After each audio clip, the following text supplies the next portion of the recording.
रघुमाये जनी जुनाट हे खाणी उघडली सिद्ध महामुनी साधक संपन्न जिही हे जतन केले होते पायाळाच्या गुणे पडिले ठाऊके जगा पुंडलिके दाखविले सिद्ध महामुनी साधक संपन्न जिही हे जतन केले होते तुका म्हणे तेथे होतो मी दुबळा आले या कपाळा थोडे बहु सिद्ध महामुनी साधक संपन्न जिही हे जतन केले होते विठोबा रखुमाये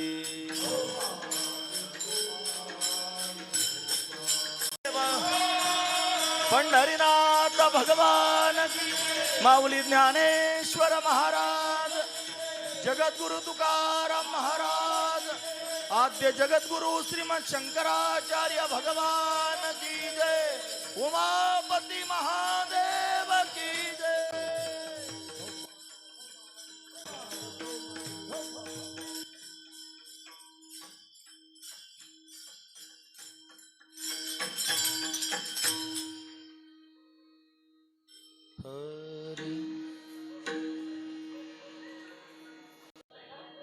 मागे बहुता जनी जुनाट हे खाणी उघडली सिद्ध महामुनी साधक संपन्न जिही हे जतन केले होते।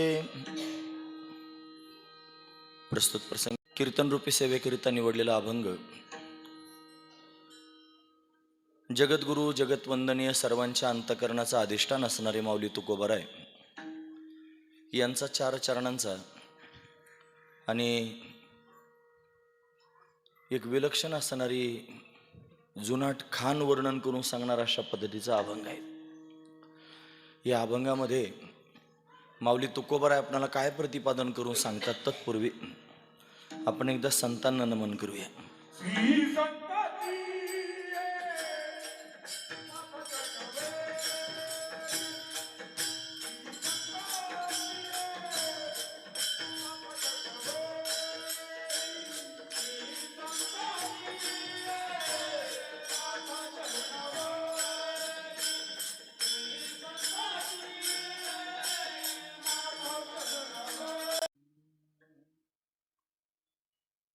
श्री संतांच्या माथा चरणावरी साष्टांग हे करी दंडवत विश्रांती पावलो सांभाळा उत्तरी वाढले अंतरी प्रेम सुख नसरे लुटिता मागे बहुता जनी जुनाट हे खाणी उघडली सिद्ध महामुनी साधक संपन्न जिही हे जतन केले होते। प्रस्तुत प्रतिवर्षीप्रमाणे याही वर्षी संपन्न होत असणारा आपला हा अखंड हरिनाम सप्ताह या सप्ताहातील 6व्या क्रमांकाची भगवंताची कीर्तन रूपी सेवा ही अकारण करुणा वरुणालय भक्तकाम कल्पद्रुम भगवान पांडुरंग परमात्म्याच्या अथांग करुणेनं त्याच्या दयेनं या सर्व संयोजक मंडळींच्या माध्यमातून या सर्व महाराज मंडळींच्या माध्यमातून आमच्या वाट्याला आलेले आहे। सेवेकरिता निवडलेला अभंग जगद्गुरु तुकोबरायांचा आहे। तुकोबराय अभंगाच्या माध्यमातून एक विलक्षण असणारी जुनाट खान वर्णन करून सांगतायत। कशाची खान सापडली असेल की ज्याचं वर्णन तुकोबरायांना करावं असं वाटतंय। ती खान जर कोणती असेल तर तो अनादि अनंत असणारा सच्चिदानंद घन परमात्मा की जो सुखाचा स्रोत आहे, सुख हे ज्याचं स्वरूप आहे असा दिव्य असणारा परमात्मा, त्या परमात्म्याला आजपर्यंत अनेक सिद्ध असणारे महापुरुषांनी जाणलं। फक्त जाणलं असं नाही, त्याला जाणून त्याला प्राप्त करून घेतलं। फक्त प्राप्त केलं असं नाही, त्याला प्राप्त करून त्याला भोगलं। दिव्य सुख त्यांनी परमात्म्याचं सर्व संत महापुरुषांनी भोगलं।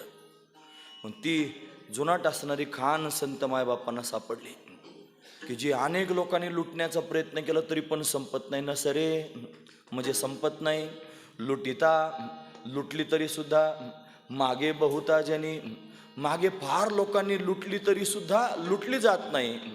अशी जुनाट हे खाणी उघडली, ती जुनाट असणारी खाण सापडलेली आहे.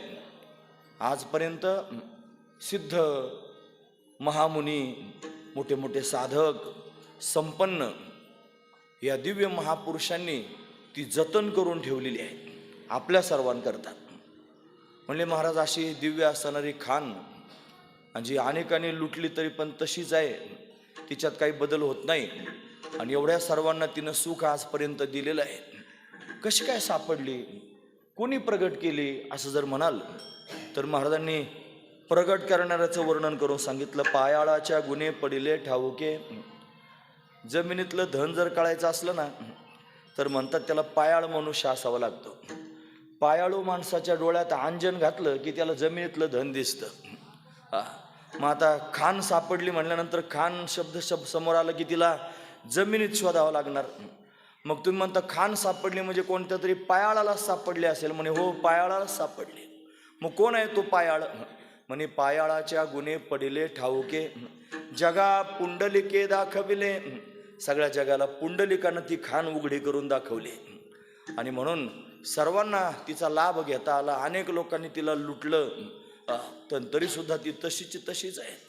म्हणे तुम्ही कसं काय सांगू शकता हे? ते म्हणले तू का म्हणे तेथे होतो मी दुबळा. मी सुद्धा दुबळा तिथं लुटण्याकरिता गेलो होतो. मग भेटलं का तुम्हाला काही? आले या कपाळा थोडे बहु. माझ्या पण कपाळाला थोडंफार प्राप्त झालं, आणि म्हणून मला त्याचा अनुभव प्राप्त झाला, आणि जो अनुभव मला आला तो मी तुमच्या समोर सांगतोय, असं तुकोबाराय वर्णन करून सांगतात. असा अभंगाचा सरळ अर्थ पाहण्याचा आपण प्रयत्न केला. विठोबा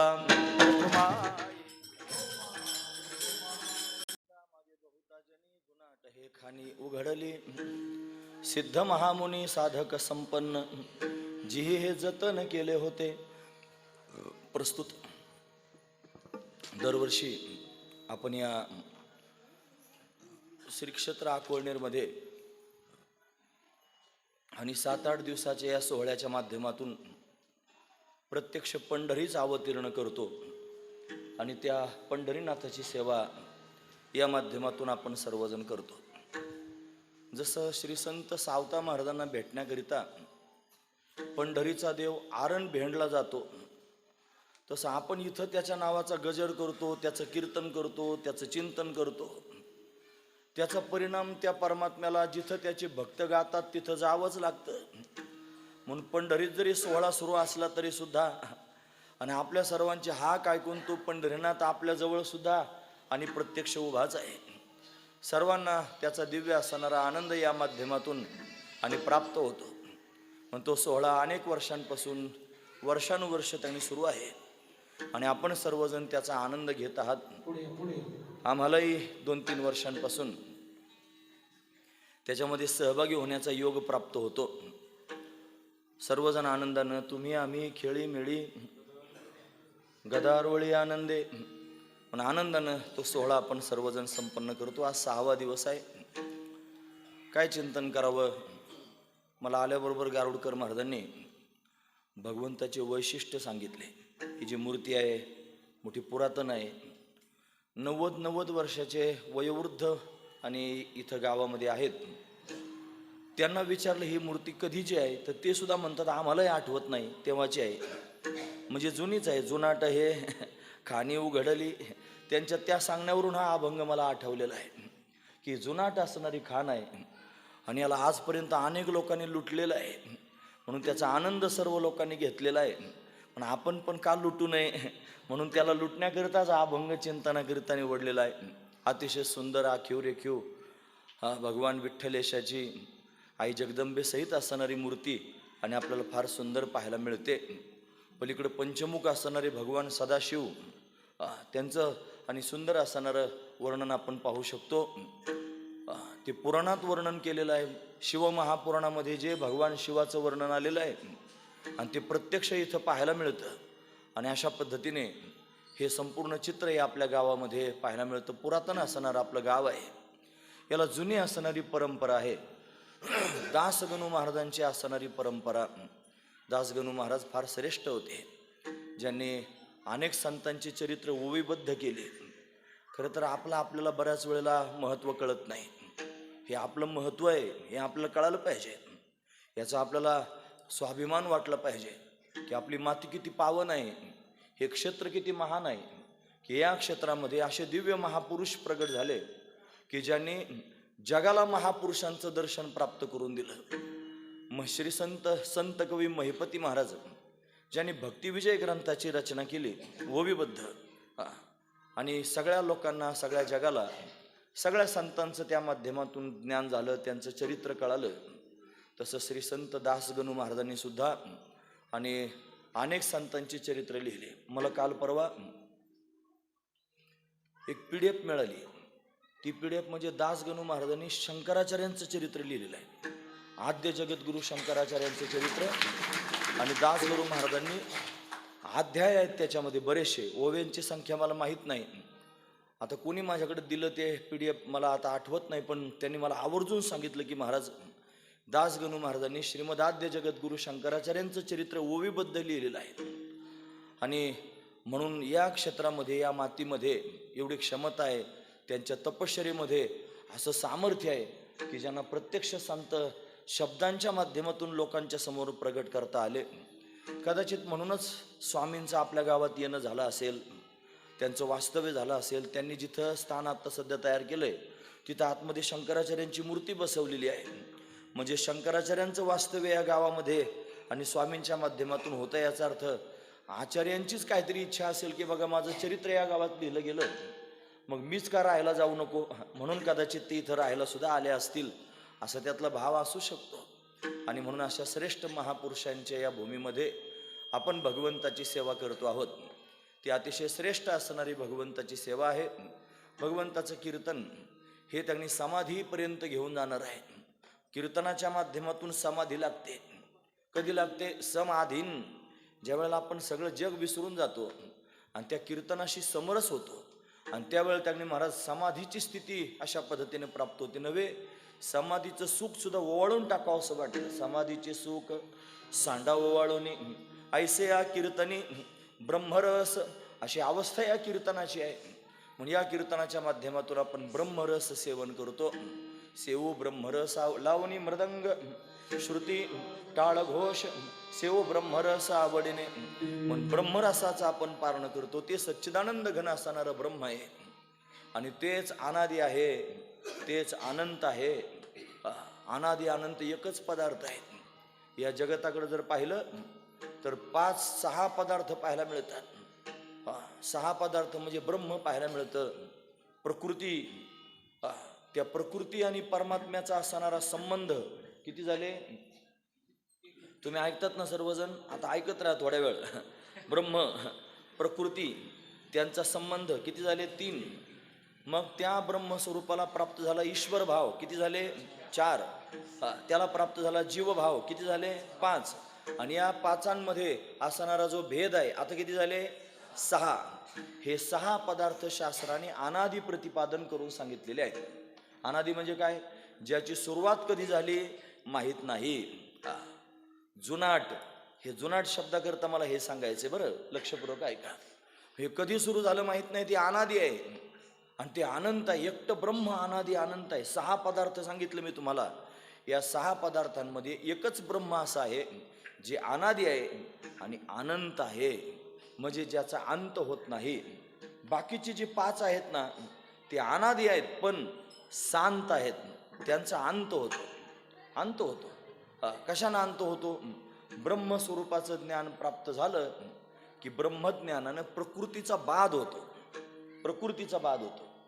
प्रकृतीचा बाध झाला रे झाला की प्रकृतीच नाही राहिली, मग प्रकृती आणि परमात्मा यांचा संबंध तरी कसा राहील? मग संबंध पण संपला.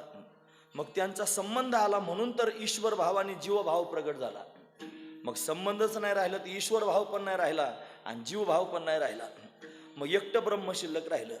मग एकटं ब्रह्म शिल्लक राहिल्या कारणाने हे बाकीचे सगळे बाधित झाल्या कारणाने भेद पण राहिला नाही. म्हणून एकमेव अद्वितीयम ब्रह्म, एकमेव अद्वितीयम ब्रह्म, एकटंच ब्रह्म त्यांनी प्रत्यक्ष पाहायला मिळालं. कसं आहे ब्रह्म असं जर कोणी म्हणलं तर ते ब्रह्म सत्य आहे. ते त्यांनी सत्य स्वरूप आहे. सत्य म्हणजे काय हो? सत्य शब्दाचा अर्थ होतो ज्याचा तिन्ही कालामध्ये बाध होत नाही, त्याला सत्य असं म्हणतात. त्रिकाल अबाधितत्वम सत्यत्वम, म्हणजे जे काल होतं, जे आज आहे, जे उद्या पण राहणार आहे, बाकीचं सगळं त्या व्यतिरिक्त बाधित आहे. काय बाधित आहे? नाम बाधित आहे आणि रूप बाधित आहे. नामरूपाचा पडदा त्याच्यावर आलेला आहे आणि ते नामरूप त्यांनी अशा पद्धतीने जाणार आहे. व त्याच्या आतमध्ये असणारं जे चैतन्य तत्व आहे ते मात्र कधीच जात नाही.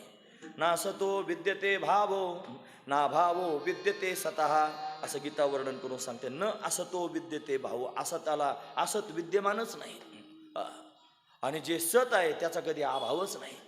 म्हणून त्यांनी सत्य असणारं तत्व आणि ते अनादि अनंत आहे आणि ते काल होतं, आज आहे आणि उद्या पण आहे, सत्य त्याला म्हणायचं.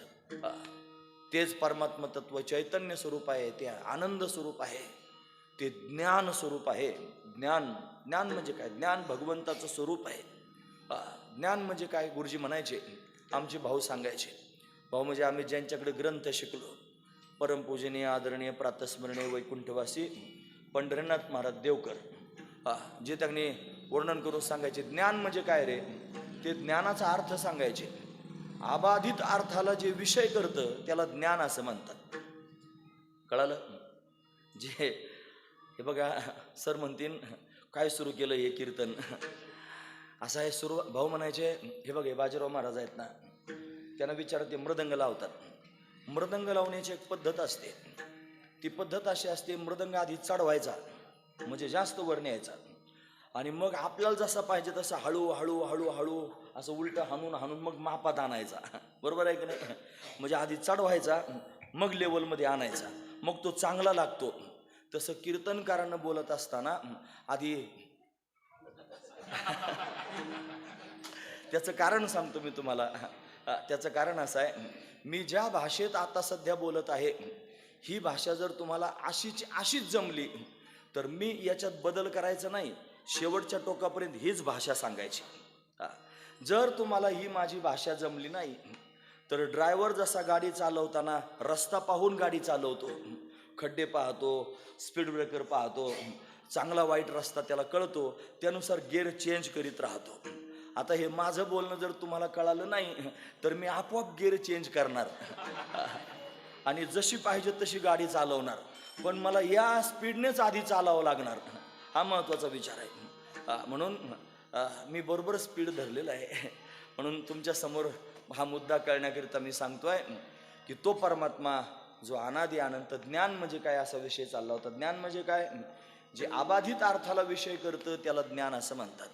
या जगामध्ये अबाधित काय आहे? अबाधित आहे परमात्मा. पण परमात्म्याला जे विषय करतं त्याला ज्ञान म्हणतात. नाहीच कळालं तर भाऊ अजून सोपं सांगायचे. भाऊ म्हणायचे, अरे सगळ्यांमध्ये एकाला पाहणं याचं नाव आहे ज्ञान. सगळं जे आहे की नाही ते दिसतं ते त्याच्यात एकच भरलेलं हे पाहणं याचं नाव आहे ज्ञान. आणि हे नाही कळालं तर एकातच सगळं गच्च भरलेलं हे कळणं याचं नाव आहे ज्ञान. कसं घ्या जुळून, तुम्हाला जसं जुळवायचं तसं. हे परमात्म्याचं स्वरूप आहे आणि ते अनादि आहे. हे सगळं दिसणारं जे जग आहे या जगामध्ये आणि नामरूप हे नाशिवंत आहे, हे जाणार आहे, पण त्याच्या आत दडलेलं जे चैतन्य ते मात्र कधीच जात नाही. फार महत्त्वाचे. जगतात 5 गोष्टी आहेत. वृत्ती प्रभाकरात सुरुवातीलाच मंगल आहे महाराज. अस्ति भाती प्रिय सिंधू में नाम रूप जंजाल, लखित ही आत्मस्वरूप निज होय तात्काल निहाल. 5 गोष्टी सांगितल्या. अस्ति भाती प्रिय सिंधू में नाम रूप जंजाल. अस्तित्व जर कोणाचं असेल या जगतामध्ये तर परमात्म्याचं आहे. याच्यात भासमान जर कोण होत असेल, हे दिसताना सभामंडप दिसतो, हे दिसताना सगळं डेकोरेशन दिसतं आणि तुम्ही म्हणता हे डेकोरेशन आहे. अरे नाही, या डेकोरेशनमध्ये अस्तित्व जर कोणाचं असेल तर ते परमात्म्याचं आहे. हे भासमान होणारं जर तत्व कोण असेल तर तो परमात्माचा आहे. आणि तुमच्या डोळ्याला हे पाहून सुख वाटतंय की नाही? मागचं सगळं पाहून, हे लाइटिंग पाहून, एवढा सुंदर सभामंडप पाहून, किती कष्ट घेऊन तयार केला असेल, किती सायासानं तयार केलं असेल. अशा मागच्या वेळेला आलो त्याला जास्त खटक्या होत्या, आता खटक्या बिटक्या सगळ्या गेल्या मधल्या. सगळं सरसगट मस्त झालेलं आहे. हे डोळ्याला सुखरूप वाटतं की नाही?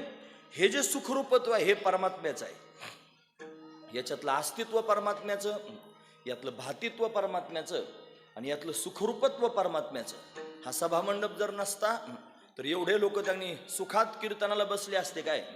शेवटच्या दिवशी काल्याचे कीर्तन ज्यावेळेला याच्यात होत असेल त्यावेळेला निवारा सगळ्यांना वाटत असेल ना, किंवा एवढे दिवस कीर्तन चालू आहेत, पाऊस ज्या दिवशी आहे त्या दिवशी तुम्ही बाहेर पाऊस आहे पण आत निवाऱ्यात आहात ना, हे जे सुखरूपत्व आहे हे परमात्म्याचं आहे.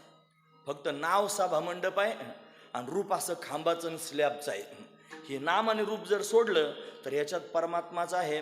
हा परमात्मा नाम रूप संबंधू जाती क्रिया भेदू हा आकाराशीच प्रवादू वस्तुशी नाही. म्हणून हे नाम रूप आणि संबंध, जाती क्रिया आणि भेद हे त्यांनी आकारालाच असतं, परमात्मा वस्तूला नसतं. म्हणून ती परमात्मा वस्तू अनादी आहे, ती सच्चिदानंद घन आहे, ती सगळ्यात जुनाट आहे. मग सगळ्यात जुनाट आहे मग ती त्यांनी प्राप्त कशी करून घ्यायची हा महत्वाचा विचार आहे. बरं, ती जुनाट आहे आणि सच्चिदानंद रूप सुखरूप आहे. मग ती सुखरूप आहे म्हणल्यानंतर तिला जर सुखरूपतेनं आपण भोगायला सुरुवात केली तर एकच गोष्ट किती दिवस सुख देईल हा महत्वाचा विचार आहे. लोकांना सुख वाटतं, प्रपंचात सुख वाटतं, बायको करण्यामध्ये सुख वाटतं. उदाहरण प्रपंचाचं सांगितल्याशिवाय पुढे ढाळता यायचं नाही. ज्याचे लग्न झाले नाहीत त्यांना बघा विचारून काय त्याच्यात आनंद असतो. त्यांना असं वाटतं कधी बायको करीन. तो त्यांनी पंढरपूरच्या वारीला जरी उन्हात अनात गेला जीव तोडीत तरी सुद्धा तिथं साखरे महाराज विनोदानं सांगायचे, वैकुंठवासी किसन महाराज साखरे, त्यांची कीर्तनं ऐकली त्याच्यात हे ऐकायला तो ते म्हणायचे फार कष्ट घेऊन पंढरपूरला गेला. सगळ्या लोकांना वाटायचं तरुण वयात एवढी वारी करायला लागला, किती भाग्यवान आहे. आणि तो बारीला लागून पांडुरंगाच्या समोर गेला आणि हात जोडून तिथं पाहायला लागला देवाकडं. बाकीचे बरोबर होते, त्यांना वाटलं आता काय म्हणाल देवा, तुझ्या भेटीला आलो, तुझ्या दर्शनाची गरज आहे. तसं काहीच म्हणलं नाही. तो म्हणला कधी करेशील लग्न माझे, तुझं ठावे विठ्ठला, हे विठ्ठला माझं कधी लग्न करशील एकदा, असं मला वाटतंय. म्हणजे अपेक्षा कशाची आहे, विवाह करण्याची. आता पत्नी प्राप्त करून घेतलं म्हणजे मी सुखी होईल असा त्याच्या पोटात भाव आहे. महत्वाचा मुद्दा सांगतो. मला तिथंच जायचंय जुनाट खाणीजवळ, पण असे दृष्टांतपूर्वक तुम्हाला समजून सांगून जायचं, लक्षपूर्वक ऐका. मग त्याला बायको करण्यामध्ये आनंद वाटतो आणि मग फार खस्ता खात त्याला त्यांनी आता मुलीच मिळत नाहीत ना, मग त्याचं भाग्य चांगलं म्हणायचं आणि त्याला भेटली मुलगी आणि त्याचा विवाह झाला. विवाह होत असताना आंतरपाटमध्ये धरलाय पण तो असा बेचैन आहे नवरी पाहण्याकरता. तो असा टाचावर उभा राहून नवरी पाहत होता, असा बुटं घालून उभा होता आणि तरी टाचावर करून पाहत होता. आंतरपाटमध्ये असा धरलेला होता ना, इतका उतावळा झाला होता, त्याच्याकरिता मन तयार झाली. उतावळा नवरा, आता मी कधी गुडघ्याला बाशिंग पाहिलंच नाही, पण यालाच म्हणायचं गुडघ्याला बाशिंग. म्हणजे ते टाचावर करून पाहतं म्हणजे गुडघ्याला बाशिंग, असा महत्वाचा मुद्दा आहे त्याचा. म्हणून इतका उतावळा झालेला होता. मग त्यानं विवाहसुद्धा केला. फार चांगलं झालं. थोडे दिवस त्यांनी एवढा आनंद त्याला वाटत होता. सुरुवातीला बायको फार प्रेमाची होती, चंद्रमुखी. नवीन लग्न झालं, चंद्रमुखी. थोडे दिवस गेले, एक लेकरू झालं. मग आता तिला घरात आलं की ती फॅनचं बटन दाब, पाणी आणून दे, त्याच्या पुढं पुढं कर. पण लेकरू झाल्यावर लेकरू मांडीवर घेऊन बसली. तो आला घरात, पण मग आता त्याला कोण पाणी देतेस का म्हणला, मी दिसत नाही का पोरग मांडीवर घेऊन बसले. तिथं फळीवर तांब्या, पाणी प्या. म्हणजे पहिल्या 2 वर्षातच सूर्यमुखी, आधी चंद्रमुखी होती, नंतर सूर्यमुखी. आणि थोडे दिवस मुलं बाळं मोठे झाल्यानंतर सत्ता तिच्या हातात जाते, ती मालकीनच होते. आणि मालकीन झाल्यानंतर मग हा काम धाम करू नये तर काय करू, तिची त्याच्यावर मालकी होती, मग ती होती ज्वालामुखी. म्हणजे अशा अनेक प्रकारानं हे चालतं. आता गिअर चेंज केलेला आहे, तुमच्या लक्षात आलं असेल, म्हणून ज्वालामुखी. मला सांगा, बायकोमध्येच जर सुख असतं तर सुरुवातीला जे असतं ना तेच शेवटपर्यंत असतं. ते शेवटपर्यंत राहतं का खरं सांगा. सांगत नाहीत लोक, खरं बोलत नाहीत, भामटे. जाकले मूठ 1.25 लाखाचे असते. कोण सांगायला लागलं महाराज धवस आहे म्हणून. खरं सांगतो. म्हणून घरात धवस असतो पण सांगत नाहीत लोक. अरे तुला बायकोच सुखाची वाटत होती ना, मग ती शेवटपर्यंत सुखाची वाटायला पाहिजे होती. पोरग झाल्यावर जसं तू पेढे वाटत होता ना लोकांना, पेढे घ्या म्हणून, तसं त्यांनी महाराज पोरग सासुरवास करायला लागल्यानंतर पण पेढे वाटायला पाहिजे. घ्या पेढे म्हणे का, पोरग माझं सासुरवास करायला लागलं. असं कोणी करतं का? मला एवढंच सांगायचं, मला बाकीचं काही उचापती करायचे नाहीत. मला हे सांगायचं, जर मुलात सुख होतं ना, तर सुरुवातीला जे होतं तेच शेवटपर्यंत राहायला पाहिजे होतं. घटत जातं. हा महत्वाचा मुद्दा आहे. त्याला सुख मिळत नाही, त्याला विषय सुख म्हणायचं. हे विषयातलं सुख आहे, सुरुवातीलाच छान वाटतं. हे विषयाचे समसुख बेगडाची बाहुली, विषयाचे समसुख बेगडाची,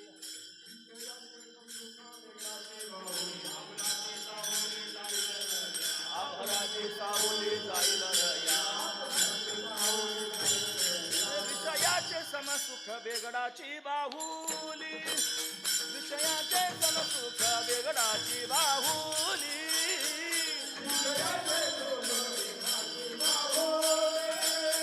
विषयाचे समसुख बेगडाची बाहुली.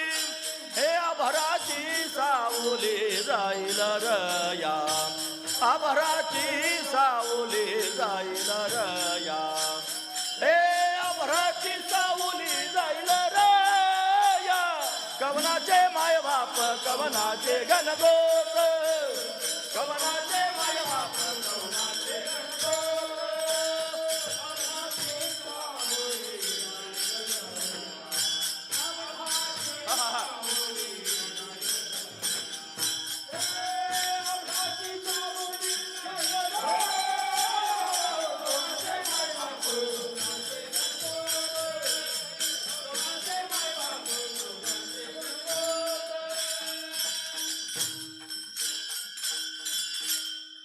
विषयाचे समसुख बेगडाची बाहुली, आभराची सावली जाईल रया. जशी बेगडाची बाहुली जर तयार केली तर ती थोडा काळ चमकेल, नंतर तिचा तो जो चमकण्याचा भाव आहे तो कमी होऊन जाईल. जसं ढग त्याने आकाशात आले आणि फार ऊन लागत होतं, चांगला ढग आला, त्याची सावली पडली, याला वाटलं बस फार दमलेलो आहे, आता झोप आलेली आहे, झोपतोच म्हणला, ढगाची सावली पडलेली आहे. किती वेळ राहील ढग? जसा क्षणिक ढग आहे, ती सावली क्षणिक आहे, ती निघून जाते. तसंच आहे विषयाचं सुद्धा, ते सुख क्षणिक आहे. पण विषयाचं सुख हे सगळ्या लोकांना प्रिय वाटतं, पण ते कायम टिकत नाही. ते त्यांनी नंतर कालांतरानं ते क्षीण होतं, त्यातलं नश्वरत्व कळतं. सुरुवातीला आपण त्याला फार महत्त्व देतो, नंतर नकोसं वाटतं. हा महत्त्वाचा विचार आहे. का? ते घटत जातं. पण असं एक सुख आहे की जे सुख त्याने महाराज कधीच घटत नाही, ते कधीच संपत नाही, त्याला कधीच उतार प्राप्त होत नाही. ते सुख जर कोणाचं असेल तर ते परमात्मा स्वरूपाचं सुख आहे. ते परमात्मा सुख प्राप्त करून घेण्याकरिता जो निघाला, तुम्ही ऐकतात ना सर्वजण, मी फार महत्त्वाचा मुद्दा सांगतोय. हे बघा, तुम्हाला टव करण्याकरिता थोडंसं मध्ये जरा सारखं करून घेतलं तरी मला माझा मुद्दा सोडायचा नाही, मी त्याच मुद्द्यावर बोलणार आहे. फार महत्त्वाचा विषय आहे. आता तुम्ही विचार करा, एक सुख मी तुम्हाला सांगितलं, विषयातलं सुख. मला आणखी सुख सांगता येतील. विषयातलं सुख आहे, आत्मसुख आहे, ब्रह्मसुख आहे, त्याच्यापेक्षा श्रेष्ठ प्रेमसुख किंवा भक्तिसुख आहे, श्रेष्ठ असणारं सुख आहे. हे सुखाचे प्रकार आहेत महाराज. या सगळ्यांमध्ये आपण कशात मोडतो हे पण कधी कधी तपासून पाहिलं पाहिजे. विषय सुखच आहे. या विषयाच्या सुखामध्ये 90% लोक समाजातले गुंग झालेले आहेत, त्यांना वाटतं याच्यातच सुख आहे. काही लोक त्यांनी सत्संगतीत आले, संतांचा संग त्यांनी झाला आणि या सत्संगतीमध्ये विवेक प्राप्त झाला. विवेकाची व्याख्या आहे. काय व्याख्या आहे? सत्संगतीने आत्मा अविनाशी व क्रियारहित असून तद्व्यतिरिक्त सर्व चंचल व विनाशी आहे, या निश्चयासच विवेक असं म्हणतात. ही विवेकाची व्याख्या आहे महाराज. असा विवेक प्राप्त झाला आणि आत्माच सच्चिदानंद स्वरूप हे कळालं महाराज. तैसा हृदयामध्ये मी रामू, असता सकळ सुखाचा आरामू, का भ्रांता शिकामू विषयावरी. भ्रांत मनुष्य विषयामध्ये डोकावून पाहत होता सुखाकरता, पण जो सुज्ञ असणारा मनुष्य आहे सत्संगतीत गेलेला, त्याला आत्मा सुखरूप आहे असं कळतं. मग तो आत्मसुखाकरता अट्टहास करतो आणि त्याला आत्मसुख प्राप्त झालं रे झालं की विषयातलं सुख नगण्य वाटतं. आत्मसुखाच्या गोडिया विटे जो का सकळ विषया. आत्मसुखाची गोडी प्राप्त झाली की तो बाकीच्या सगळ्या विषयातल्या सुखांना विटून जातो. पण आत्मसुख प्राप्त करून घेणं म्हणजे काय? संतांच्या संगतीत जाणं आणि संतांनी तुम्हाला समजून सांगणं, बाबा अरे हे असं जड दुःखरूप असणारं शरीर म्हणजे तू नाहीस. हे शरीर पंचमहाभूतांचं पंचीकृत पंचमहाभूतांच्या 25 तत्वांचं बनलेलं हे शरीर नासकं कुचकाय, हे तू नाहीस. तू तर चैतन्य स्वरूप आहेस. नैनन छिंदंती शस्त्रानी नैनन दहती पावका न चैनन क्लेदयंत्यापो न शोषयती मारुता. तू आत्मा आहेस आणि आत्माच चैतन्य घन आहे असं ज्याला कळतं ते आत्मसुखाला प्राप्त होतात. पण त्याला एवढ्या पुरतंच सुख कळतं, इतकंच फक्त. या शरीराच्या आतमध्ये जे चैतन्य दडपलेलं आहे ना, त्याला आत्मा म्हणतात, त्याला चैतन्य म्हणतात, त्याला कुटस्थ म्हणतात, त्याला साक्षी म्हणतात. हे त्याचे नाव आहेत. महत्वाची गोष्ट आहे. तो आत्म्यापुरतंच सुख मानतो. पण त्याच्यापेक्षा श्रेष्ठ त्यांनी महाराज जेव्हा संत मायबापांची अजून कृपा प्राप्त होते आणि त्या कृपेनं त्यांनी त्याला ज्ञान, अद्वैत स्वरूपाचं ज्ञान प्राप्त होतं. ज्ञान प्राप्त होणं. गुरुजी म्हणायचे ज्ञान, गुरुजी म्हणजे वैकुंठवासी रंगनाथ महाराज परभणीकर. ते म्हणायचे ज्ञान ज्ञान म्हणजे काय, कांद्याचं का वांग्याचं असं विचारायचे लोकांना. का विचारायचं? त्याचं कारण लोकांना कांदे आणि वांगेच माहिती फक्त. ते कांद्याच्या आणि वांग्याच्या पुढे ढळायचा विचार सुद्धा करीत नाहीत. हा महत्वाचा विचार आहे. म्हणून कांद्याच्या आणि वांग्याच्या ज्ञानात गुर फटून अडकून पडू नका. खरं ज्ञान जर प्राप्त करून घ्यायचं असेल तर मी आत्मा आहे असं ज्ञान प्राप्त करून घ्या आणि हा आत्माच ब्रह्मरूप आहे असा अद्वैत बोध प्राप्त करून घ्या. हे खरं ज्ञान आहे. मी आत्मा आहे आणि आत्माच ब्रह्म आहे हे व्यापक असणारं ज्ञान प्राप्त होईल. संत सांगतील, बाबा तत्त्वम असी ते ब्रह्म तू आहेस. तू म्हणजे आत्मा आणि ते म्हणजे ते ब्रह्म. तत् नाम ते ब्रह्म, त्वम नाम तू आत्मा, असी म्हणजे आहेस. तू आत्माच ब्रह्मरूप आहेस असा अद्वैत बोध प्राप्त करून देतात. आणि त्या अद्वैत बोधाला तो धारण करतो आणि त्यानं ते अद्वैत बोध धारण केला रे केला की मग सर्वात्मक भाव तयार होतो. झाली संध्या संदेह माझा गेला, आत्माराम हृदय प्रगटला. हृदयात आत्माराम प्रगट झाला की मग दृष्टी प्राप्त होते आणि सगळीकडे परमात्माच परमात्मा दिसतो. मग वाढ धाकुटेन म्हणती सजीव निर्जीव नेनती, देखील या वस्तू ते उजुलटी ती मीच म्हणून. अरे मीच सगळीकडे गच्च भरलेलो आहे असा दिव्य भाव त्याला तयार होतो. मग त्या सच्चिदानंद तत्वाचा स्वीकार करतो. ही उपाधी जरी नामरूपाची असली तरी या उपाधी माझी गुप्त, चैतन्य असे सर्वगत. ते तत्वज्ञ संत स्वीकारिती, त्याचा स्वीकार करतात आणि चराचरात स्वस्वरूपाची संवेदना घेतात. म्हणजे सुखच आहे ते. आधी जे सांगितलं ते आत्मसुख आहे. आत्मा शरीराच्या नाशानं नष्ट होत नाही. आत्मा जन्माला येत नाही. आत्मा मरत नाही. न जायते म्रियते वा कदाचिन नायं भूत्वा भविता वा न भूयः अजो नित्य शाश्वतोयम पुराणो न हन्यते हन्यमाने शरीरे. शरीराचा नाश झाल्यानं ज्याचा नाश होत नाही तो आत्मा आहे आणि हा आत्माच ब्रह्मरूप आहे आणि असं कळतं आणि मग फार मोठ्या विलक्षण सुखाला प्राप्त होतो. सुखाचाच विचार चाललाय ना. आधी तुम्हाला त्या नवरा बायकोची उदाहरणं सांगून विषयातलं सुख सांगितलं. अरे ते नगण्य आहे. त्याच्यापेक्षा श्रेष्ठ सुख आहे आणि ते आत्मस्वरूपाचं सुख आहे. ते साधू संतांना कमी वाटलं. त्याच्यापेक्षा श्रेष्ठ सुख आहे, त्याचं नाव आहे ब्रह्मसुख. ते ब्रह्मसुख अतिशय श्रेष्ठ आहे आणि त्याच्यात चिंब झाले. पण त्या ब्रह्मसुखावर आरूढ झाल्यानंतर सुद्धा ते ब्रह्मसुखही कमी वाटायला लागलं. का? त्याच्यापेक्षा श्रेष्ठ काहीतरी सापडलं. आता ब्रह्मापेक्षा काय श्रेष्ठ आहे आणि त्याच्या सुखापेक्षा असं कोणतं सुख श्रेष्ठ आहे की हे बाकीचं सगळं नगण्य वाटायला लागलं आहे ना. जर नसतं तर असं नसते म्हणले. कसे? हे नको ब्रह्मज्ञान आत्मस्थिती.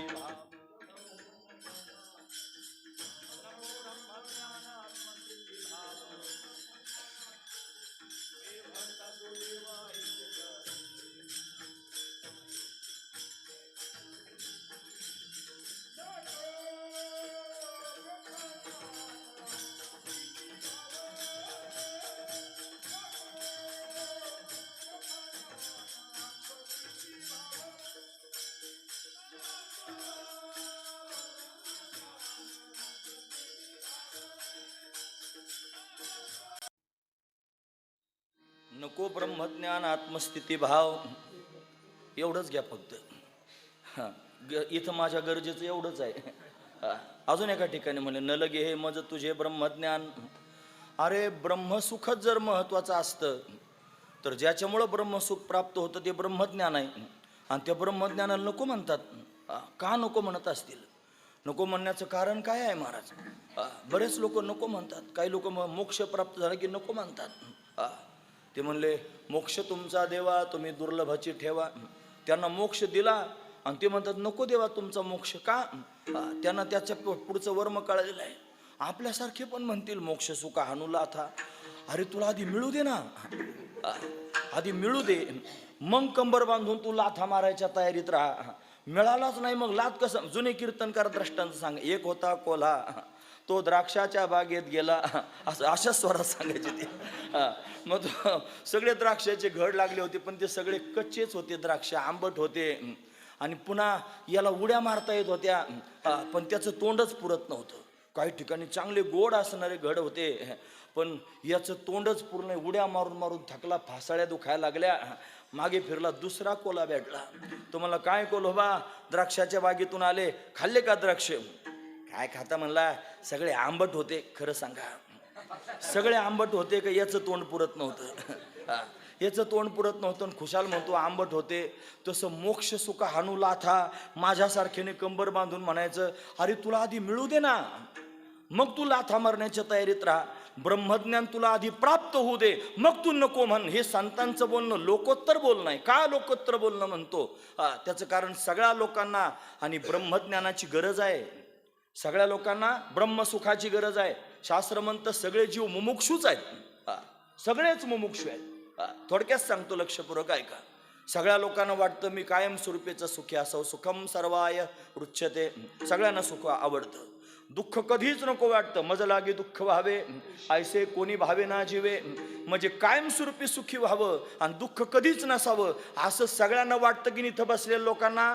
हो, नाही तर नाही म्हणत जा. निदान वाटतं ना सगळ्यांना कायम सुखी असावं आणि दुःख कधीच नसावं. हे जे वाटतं ना, याचंच नाव आहे मोक्ष. मोक्ष म्हणजे काय? आत्यंतिक दुःखाची निवृत्ती आणि परमानंद सुखाची प्राप्ती, याचंच नाव आहे मोक्ष. ज्या अर्थी तुम्हाला अशी अपेक्षा आहे त्या अर्थी तुम्हाला मोक्षाची अपेक्षा आहे, आणि ज्या अर्थी तुम्हाला मोक्षाची अपेक्षा आहे त्या अर्थी तुम्ही सर्वजण मुमुक्षु आहात. महत्वाचा मुद्दा. शास्त्र म्हणतं सगळेच मुमुक्षु आहेत, पण आपल्याला कळत नाही आपण मुमुक्षु आहोत म्हणून. पण आपल्याला गरज मोक्षाची आहे, पण आपल्याला मोक्ष कळत नाही आणि म्हणून आपण तिथपर्यंत प्रवास करत नाहीत. हा महत्वाचा मुद्दा आहे. संत मायबापांना मोक्ष कळाला, त्यांना मोक्ष मिळाला आणि त्या मोक्ष सुखावर आरूढ झाले महाराज. पण मोक्ष सुखावर आरूढ होऊन सुद्धा, म्हणजे ब्रह्मसुखावर आरूढ होऊन सुद्धा त्याला लात्मा मोक्ष सुखा हानो लाठा.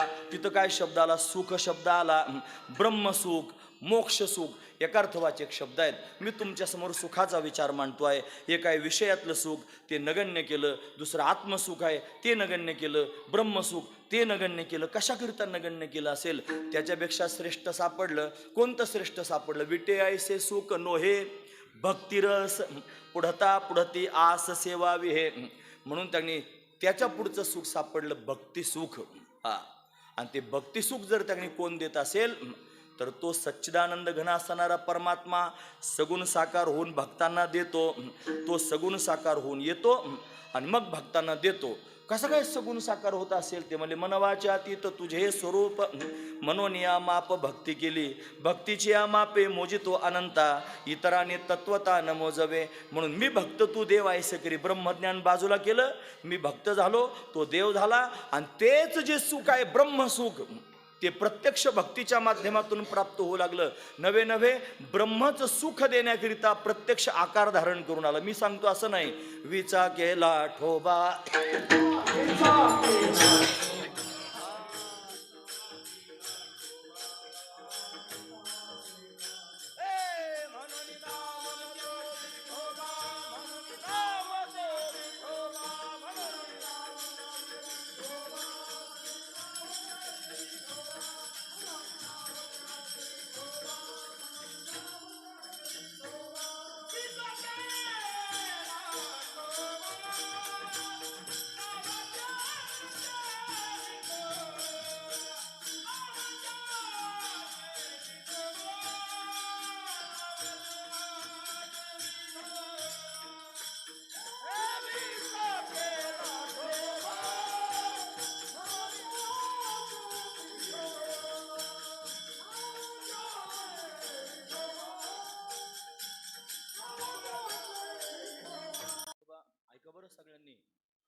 वित नावाचा धातू आहे. वित नावाचा धातू आहे, त्याच्यापासून विद्या असा शब्द तयार होतो. विद्या, विद्या म्हणजे ज्ञान. लक्षपूर्वक ऐका. विद्या म्हणजे ज्ञान. ज्ञानाला प्राप्त झालेला आकार म्हणजे विठोबा. विचा केला ठोबा, म्हणून नाम तो विठोबा. ज्ञानाला प्राप्त झाला आकार कशाकरिता? सुख देण्याकरिता. ते ज्ञान सुखरूप आहे असं आपण फार ऐकलं. आता सत्य, ज्ञान, अनंत, गगनाचे प्रावरण, नाही रूपवर्ण गुण जेथे, हे सगळं आपण ऐकलं.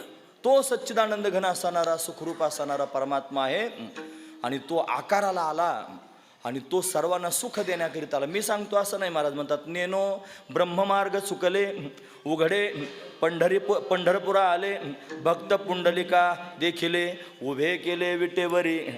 तेच सुख, ज्या सुखाचा मी विचार आत्तापर्यंत मांडतोय तेच ब्रह्मसुख. आणि मार्ग चुकलं म्हणतात आणि पंढरपुराला चुकून आलं आणि पुंडलिकानं त्याला पाहिलं आणि विटेवरती उभं केलं. काय सुख? हे सुख विटेवरती उभं राहिलं, सुख मुसावलं, त्या सुखाला आकार प्राप्त झाला. असं दिव्य असणार हे सुख आहे आणि ते विटेवरती उभं राहिलेलं आहे. ते जसंच विटेवर उभं राहिलेलं आहे असं सर्वांना कळालं.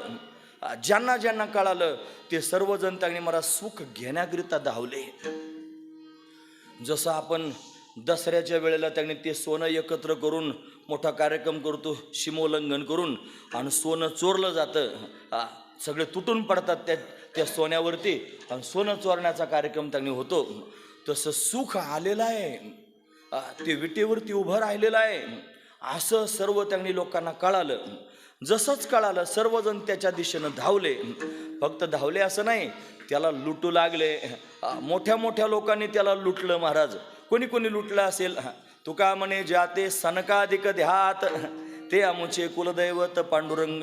सनकाधिक हे संत आहेत. महाराज तुम्ही सनकाधिक संत मनविता कृपावंत. सनकाधिक संतांनी त्याला लुटण्याचा प्रयत्न केला. शुक सनकाधिक नारद तुंबर भक्तांच्या कोटी कवाडा आडोनी पाहता ते जग जेठी.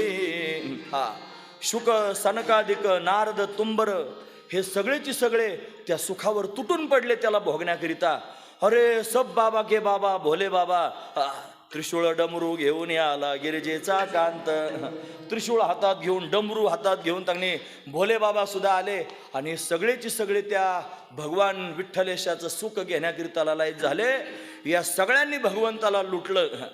एखादा म्हणेल एवढे मोठे मोठे लुटायला आले, मग त्यांनी संपून टाकलं असेल नाही का सगळं? मग त्याला उत्तर द्यायचंय मला. लक्षपूर्वक ऐका. ते काय मी सुरुवातीला सांगितलेलं विषय सुख थोडंच आहे का? सुरुवातीला चंद्रमुखी शेवटी ज्वालामुखी असं नाही. ते कितीही लोकांनी लुटण्याचा प्रयत्न केला त्या सुखाला, किती लोकांनी ते त्यांनी उधळून नेण्याचा प्रयत्न केला, तरी सुद्धा एवढ्या लोकांनी जरी ते लुटलं असलं मागे तरी सुद्धा ते संपतच नाही. असं विलक्षण असणारं सुख विटेवरती उभा आहे. महाराज सांगतात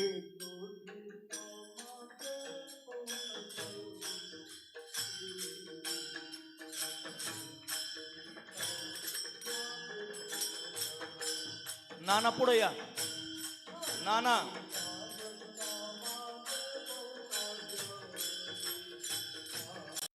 नसरे संपत नाही. लुटिता लुटलं तरी सुद्धा मागे बहुता जणी फार लोकांनी लुटण्याचा प्रयत्न केला तरी सुद्धा ते संपत नाही. का बरं न संपण्याचं कारण काय असेल? ती जुनाट असणारी खाण आहे. ते जुनाट सांगण्याकरिता आधी जो उपक्रम केला ना आपण, तो उपक्रम असा होता की तो सच्चिदानंद रूप आहे, तो अनादि आहे, तो अनंत आहे, बाकीचं सगळं अनादि आहे पण शांत आहे, तो एकटाच अनादि अनंत आहे. हे सांगण्याचं तात्पर्य काय होतं? याच्याकरिताच होतं. ती जुनाट आहे आणि ती सुखाची खाण आहे. खाण सापडली, खाण सापडली. कशाची खाण सापडली? म्हणजे सुखाची खाण सापडली. म्हणून सर्वश्रेष्ठ सुख जर कोणतं असेल तर ते भगवंताचं भक्ती सुख आहे.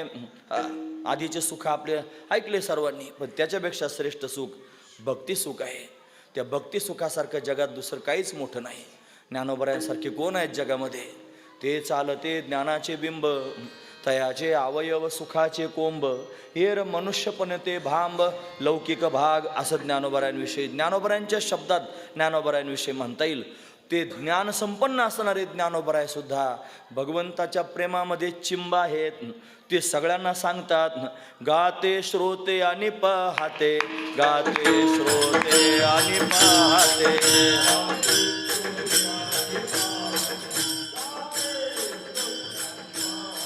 चतुर विनोदी दुष्यिते, चतुर विनोदी दुष्यिते.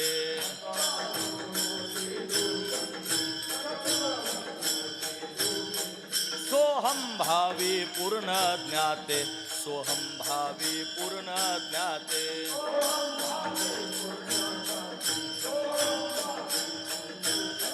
या सकळा ते विनवनी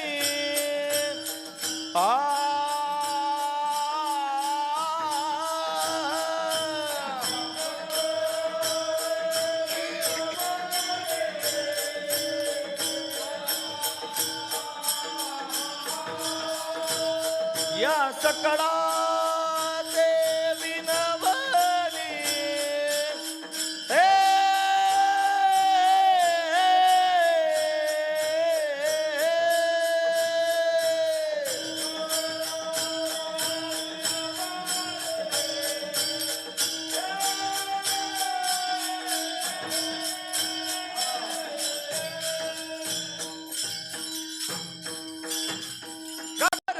करा विठ्ठल स्मरण, करा विठ्ठल स्मरण, करा विठ्ठल स्मरण.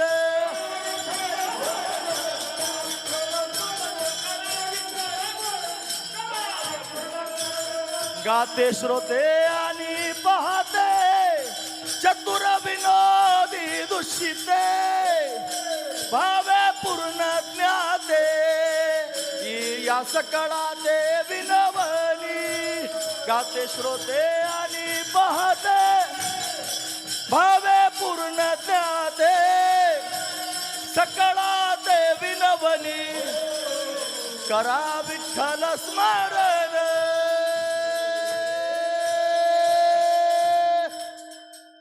वाह, हे सगळे गाणारे सगळे श्रोते, पूर्ण बोधाला प्राप्त झालेले महापुरुष, पूर्ण ज्ञाते. या सकळा ते विनवनी. सगळ्यांना विनंती कोण करतंय? ज्ञानोबराय.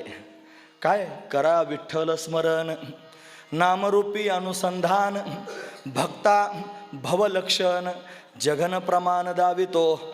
भक्तांना त्यांनी महाराज कमरेवर हात देऊन प्रमाण सांगतोय. श्रीमद आद्य जगद्गुरु शंकराचार्यांनी त्याचे कमरेवर हात देण्याची कारणं सांगितले. प्रमाणं भवाब्धेरिदं मामकाणं नितंबकराभ्यां धृतो येण तस्मात् विधातुर्व सत्ते धृतो नाभिकोश परब्रह्मलिंगम भजे पांडुरंगम. शंकराचार्य म्हणतात, प्रमाणं भवाब्धेरिदं मामकाणं.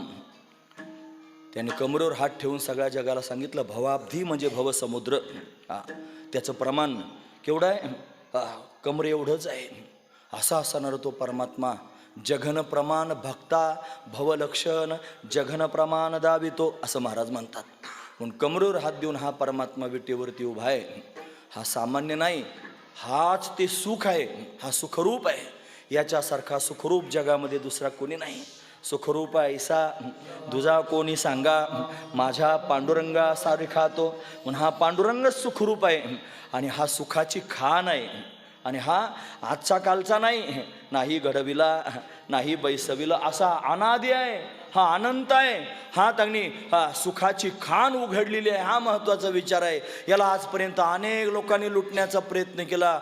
याला शास्त्रांनी लुटलं महाराज. शास्त्र जे याचं प्रतिपादन करून सांगतात ना लोकांच्या समोर, त्याला ग्रहण केल्याशिवाय प्रतिपादन कसं करता येईल, हा महत्त्वाचा विचार आहे. वेदानं आज फार छान वाटलं. आम्ही उड्या मारल्यात कीर्तनात आणि जुने आठवण आले. महाराज उभे राहिले आणि माझ्याबरोबर थोडं थोडं नाचू लागले. ते माझे जुने सवंगडी आहेत. मी नवीन कीर्तन करायला लागलो. ते माझ्यापेक्षा फार जुने कीर्तनकार आधीचे.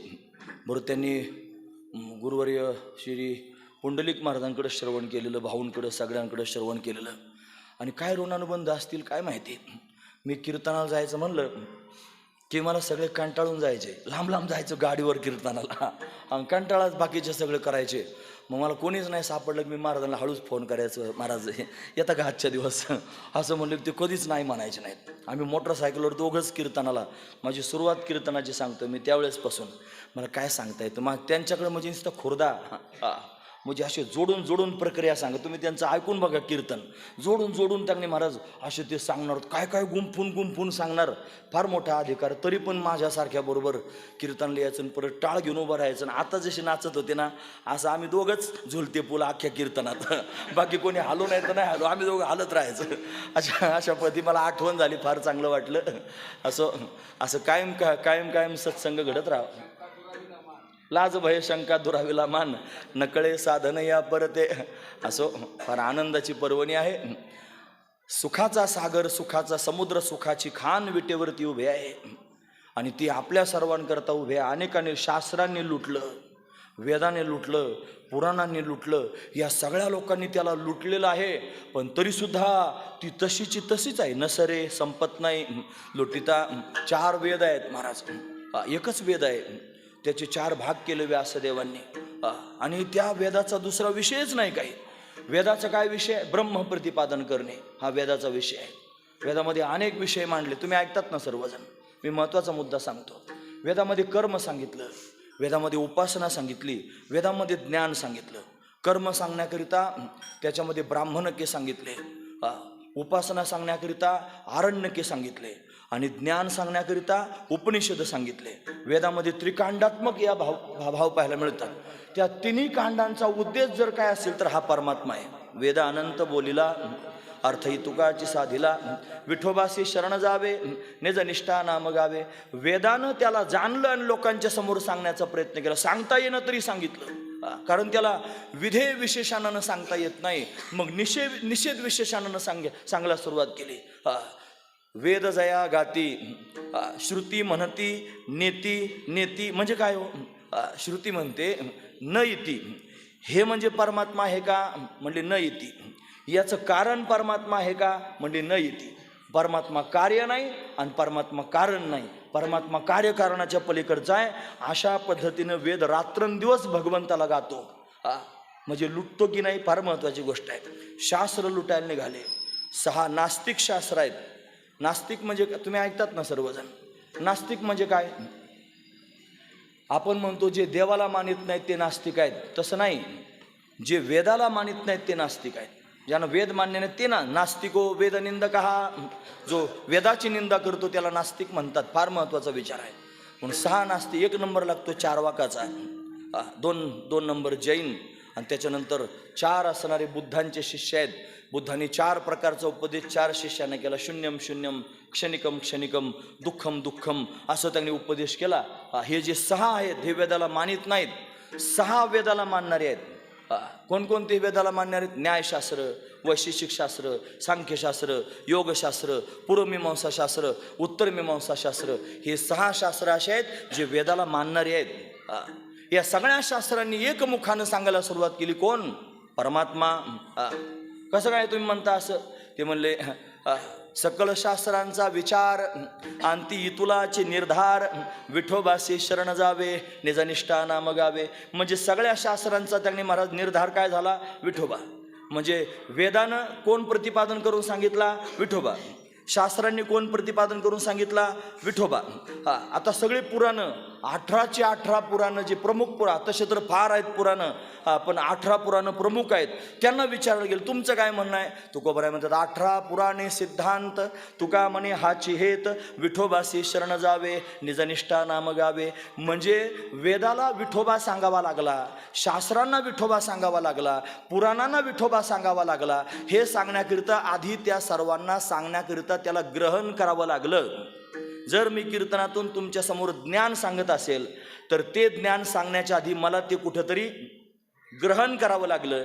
जे मी ग्रहण केलेलं आहे तेच मी तुमच्या समोर सांगू शकतो. जर मी ग्रहण केलं नाही तर तुम्हाला सांगता येणार नाही. ज्या अर्थी वेदशास्त्र आणि पुराणं त्याला सांगतात त्या अर्थी त्यांनी काय केलेलं आहे? त्याला ग्रहण केलेलं आहे. त्याला ग्रहण केलं म्हणजेच त्याला काय केलेलं आहे? लुटलेलं आहे. मग त्यांनी एवढ्या लोकांनी त्याला लुटलं तरी सुद्धा न सरे तो संपत नाही. लुटिता मागे बहुता जने, किती सांगितले नावं. बहुत शब्दाचा अर्थ काय होतो? एक दोन असते तर मग सांगितलं असतं दोघा जणांनी, चार असते तर म्हणलं असते चौघांनी, सहा असते म्हणले तर म्हणे 6 जणांनी. पण किती झाले महाराजे? 4 वेद झाले, मोजत राहा. 6 शास्त्र झाले, मोजत राहा. 18 पुराण झाले. अहो किती झाले? मग आता बहुत म्हणावं लागेल की नाही या सगळ्या लोकांना? या सर्व लोकांनी या विठोबाला ग्रहण केलं म्हणजे लुटलं, पण तरी सुद्धा तो संपला नाही. का संपला नाही? त्याचं कारण असं आहे, तो त्यांनी महाराज असाच टिकून ठेवला. कोणी? ते म्हणले जे संत महापुरुष आहेत, जे सिद्ध महापुरुष आहेत की ज्यांना त्या स्वरूपाचं ज्ञान प्राप्त झालेलं आहे, त्यांनी या परमात्म्याला असंच टिकून ठेवलं. ते म्हणले देवा हाती रूप धरविला आकार, नेदू निराकार हो त्यासी. आता त्याला निराकार होऊ देणार नाही, त्याला सगुण साकारच ठेवू. मग सगुण साकार ठेवण्याकरिता किंवा त्याला असंच जपून ठेवण्याकरिता त्यांनी काय केलं असेल? त्यांनी त्याचं नामस्मरण केलं, त्यांनी त्याचं ध्यान केलं. त्यांना सगळ्यात जास्त आवडलं ध्यान. सुंदरते ध्यान उभे विटेवरी करकटावरी ठेवून या, तुळशी हार गळा कासे पितांबर आवडे निरंतर, हेच ध्यान. त्याचं ध्यान केलं महाराज. त्यांनी त्याला पाहून मनात साठवलं, जगाच्या समोर त्याला सांगितलं, हे आजी संसार सुफळ झाला गे माये, देखिले पाय विठोबाचे. तो मज भावा वेळोवेळा भावा पांडुरंग. त्याला पाहिलं आणि तोच अंतकरणामध्ये अशा पद्धतीने साठवला. कशाकरिता? जगाला सांगण्याकरिता. ते म्हणले रूप पाहता लोचनी सुख झाले ओ साजनी, तो हा विठ्ठल बरवा, तो हा माधव बरवा. याचं रूप पाहिलं आणि ते मनामध्ये साठवलं. फार सुख झालं. काय झालं? सुख. रूप पाहता लोचनी, काय झालं परिणाम? सुख झाले ओ साजने. याला पाहिल्यानंतर सुख होतं, म्हणजे हा सुखाची काय आहे?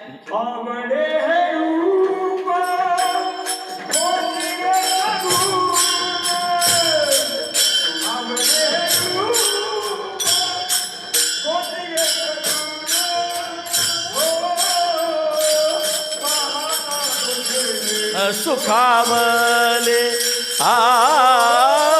पाहता लोचन सुखावले.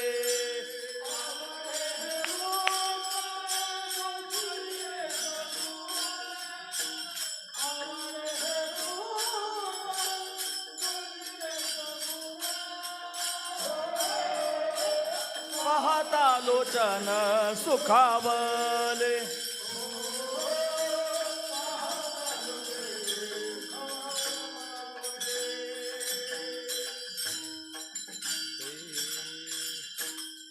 आवडे हे रूप गोजरे सगुण, पाहता लोचन सुखावले. याला पाहिल्याबरोबर त्यांनी डोळ्यांना सुख प्राप्त झालं.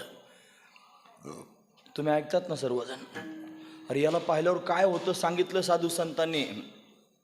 ते म्हणले मागील परिहार पुढे नाही शीन, झाले या दर्शन एक वेळा, अनंत जन्मीचे विसरलो दुःख, पाहता तुझे मुख पांडुरंगा. याला पाहिलं की शीन भाग निघून जातो, याला पाहिलं की दुःख निघून जातं, याला पाहिलं की सुख होतं. हा सुखाची खान आहे. पण हे कोणाला कळालं? जे सिद्ध झालेले आहेत, जे महामुनी आहेत, आणि त्यांना हे कळालं. म्हणून सगळ्या जगाला हे सुख असंच प्राप्त होत राहावं, आणि म्हणून त्यांनी हे जतन करून ठेवलं. आणि आपल्या सगळ्यांच्या समोर वेळोवेळी सांगण्याकरिता आले. कोणकोणत्या रूपानं आले? ते सनकादिकांच्या रूपानं आले, ते नारदजी महाराजांच्या रूपानं आले, ते व्यासदेवांच्या रूपानं आले, ते शंकराचार्यांच्या रूपानं आले, ते त्यांनी ज्ञानोबरायांच्या रूपानं आले, ते नामदेव महाराजांच्या रूपानं आले, ते नाथ महाराजांच्या रूपानं आले, ते तुकोबरायांच्या रूपानं आले, ते निळोबरायांच्या रूपानं आले, ते महिपती महाराजांच्या रूपानं आले, ते दासगणू महाराजांच्या रूपानं आले. आणि काय केलं त्यांनी? हे जतन करून ठेवलेलं, सगळ्या जगाला देण्याचं काम केलं. म्हणून त्यांनी हे जपून ठेवलेलं आहे, आपल्याकरिता जपून ठेवलेलं आहे. आणि म्हणून ते लुटलं तरी संपत नाही, त्यांनी आपल्याकरिता ठेवलेलं आहे. महाराज वर्णन करून सांग. महामोनी साधक संपन्न,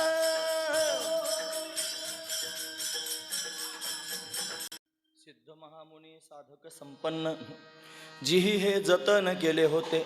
जिही म्हणजे ज्यांनी हे सुखाची खान रूपी धन जतन केलं होतं आणि त्यांनी जतन केलं म्हणून आपल्यापर्यंत ते असंच प्रवाहित झालं. तो विटेवर उभा असणारा देव आजचा नाही, तो कालचा नाही, तो अनादिकालापासून त्या स्थानावरती उभा आहे. ते म्हणजे युगे 28 विटेवरी उभा, म्हणजे युगे झाले 28 अजून कान मनशी 22 अशी अवस्था आहे. तेव्हापासून आपल्या सर्वांकरिता विटेवरती उभा राहिलेला आहे. हा अनादी आहे. त्याला भजण्याकरिता भगवान शिवानं आज्ञा दिलेली आहे. तुम्ही ऐकतात ना सर्वजण. फार महत्त्वाचा मुद्दा सांगतो. आता हे मी असं विचारितच राहतो, तुम्ही नाही ऐकलं कोणाला सांगाल? मी तुम्हाला सांगायकरताच आलेलो आहे. आणि नाही तुम्ही इकडे इकडे बघायला लागलं, तुमचं जर चित्त नसलं जागेवर, मग मी काय करणार आहे? तुम्हाला विचारावं लागेल तुम्ही ऐकता की नाही, म्हणून विचारतो. ऐका सगळ्यांनी. भगवान शिवानं आज्ञा दिली. भगवान शिव सच्चिदानंद घन आहेत, ते निर्गुण निराकार आहेत. शिवपुराणातलं वर्णन सांगतो. भगवान शिवाने आणि स्वतःच लीला करण्याकरिता एक विशेष असणारं रूप प्रगट केलं. ते अर्धनारी नटेश्वराचं रूप आहे. त्या अर्धनारी नटेश्वराच्या रूपामध्ये भगवान शिव प्रत्यक्ष प्रगट झाले. आता त्यांना विहार करायचा, कुठं विहार करावा म्हणून एक दिव्य स्थान निर्माण केलं. त्याचं नाव आहे आनंदवन. आनंदवन. त्याला अजून एक नाव आहे वाराणसी. त्याला अजून एक नाव आहे काशी. हे त्यांनी श्रेष्ठ असणारं ठिकाण भगवान शिवानं प्रगट केलं. आणि अर्धनारी नटेश्वराच्या रूपात भगवान प्रत्यक्ष प्रगट झाले. त्यांच्या डाव्या अंगाच्या आणि 6व्या अंशापासून एक छोटासा पुत्र प्रगट झाला. तो निळ्या रंगाचा आहे. तो भगवान शंकराच्या समोर, शिवाच्या समोर प्रगट झाला. विचारलं, मी कोण आहे? तुम्ही मला का प्रगट केलं? सांगितलं, तुझं नाव आहे विष्णू. काय नाव दिलं? विष्णू असं नाव दिलं. हे विष्णू नाव दिल्यानंतर विष्णू शब्दाचा अर्थ काय होतो ऐका. व्याकरणाच्या दृष्टीने जर पाहिलं तर विष नावाच्या धातूपासून विष्णू हा शब्द तयार झाला. विष धातूपासून प्रवेश करणे असा अर्थ तयार होतो. विष प्रविष्यती, जो सर्वांमध्ये प्रवेश करून राहतो त्याला विष्णू असं म्हणतात. म्हणून तू सगळ्या चराचरामध्ये प्रवेश करून राहणारं जे तत्व आहे ते तू आहेस, म्हणून तुझं नाव आहे विष्णू. मला काय आज्ञा आहे? म्हणले तपश्चर्या कर. मग तपश्चर्या केली. एवढी तपश्चर्या झाली, अंगातून घाम यायला लागला. इतका घाम आला की स्वतःच्याच घामात स्वतः बुडू लागला. मग तपश्चर्याच्या सामर्थ्यानं लीला केली आणि स्वतः एक दिव्य असणारा अवतार धारण केला. त्याचं नाव आहे शेष नारायण. शेष नाग, अनंत नागाच्या रूपानं प्रगट झाले भगवान विष्णू. त्याची शय्या केली आणि त्याच्यावर पहुडले. आणि पहुडल्यानंतर त्यांच्या नाभीतून एक कमळ प्रगट झालं. त्या कमळातून ब्रह्मदेवाचं प्राकट्य झालं. आणि मग मोठी दिव्य असणारी कथा आहे. लांबलचक आहे, मला सगळी सांगायचं नाही. 8:45 वाजता तर अशी कथा सांगूच नाही. संपत आलेला असतो वेळ, पण तरीसुद्धा तो तुमच्याकरता सांगतोय. फार महत्त्वाचा विचार आहे. म्हणून भगवान प्रगट झाले 3 रूपाने. मग आता ब्रह्मदेवाला प्रश्न पडला, मी कोण आहे? मग त्यानं 100 वर्षाची तपश्चर्या केली. भगवान विष्णूचं त्याला दर्शन झालं. मी कोण आहे विचारलं. तू माझा पुत्र आहेस. का प्रगट केलंस? मला सांगितलं सृष्टीची निर्मिती करायची आहे. मग मी कशी सृष्टीची निर्मिती करीन? त्याला 4 श्लोक सांगितलं. त्याला चतुश्लोकी भागवत असं म्हणतात. आणि मग तो ज्ञान संपन्न झाला. सृष्टी निर्माण केली. सृष्टी निर्मितीचा अभिमान झाला. एकाला अभिमान झाला मी त्यांनी पालन करतो, दुसऱ्याला अभिमान झाला मी निर्माण करतो. दोघं भांडण करायला लागले. मग त्याच्यामध्ये प्रत्यक्ष शिव भगवान प्रत्यक्ष ज्योतिर्मय स्वरूपात प्रगट झाले. आणि ज्योतिर्मय स्वरूपात प्रगट झाल्यानंतर दोघांचं भांडण त्यांनी मिटवलं. तो प्रसंग इथं सांगण्याचा नाही. दोघांचं भांडण मिटवलं. आणि भांडण मिटवल्यानंतर ती जी ज्योती प्रगट झाली होती दिव्य, त्या ज्योतीचं वरचं टोक आणि खालचं टोक याचा शोध लावण्या म्हणून सांगितलं. एक वरती गेला ब्रह्मदेव शोधायला आणि विष्णू खाली गेले शोधण्याकरिता. विष्णूला सापडलं नाही. खरं खरं बोलत वरती आले. ब्रह्मदेवानं खोटं सांगितलं, मी पाहून आलो. गोमातेला त्या केतकीच्या फुलाला त्यांनी मध्यस्थी केलं. आणि भगवान शंकराला, भगवान शिवाला ते कळालं, रागावले. आणि रागावल्यानंतर ब्रह्मदेवाला सांगितलं तुझी कोणीच पूजा करणार नाही. पण भगवान विष्णूला सांगितलं तू खरं बोललास, तू खरं बोललास, मी तुझ्यावर प्रसन्न आहे. मग मी तुला वरदान देतो की इथून पुढच्या काळामध्ये सगळ्या जगाचं तू आराध्य देव होशील आणि सगळे तुझी पूजा करतील, सगळे तुला मान सन्मान प्राप्त करून देतील. एका दिव्य लोकाची स्थापना भगवान शंकरानं केली. त्याचं नाव आहे गोलोकधाम. या गोलोकधामामध्ये उंच असणारं सिंहासन तयार केलं.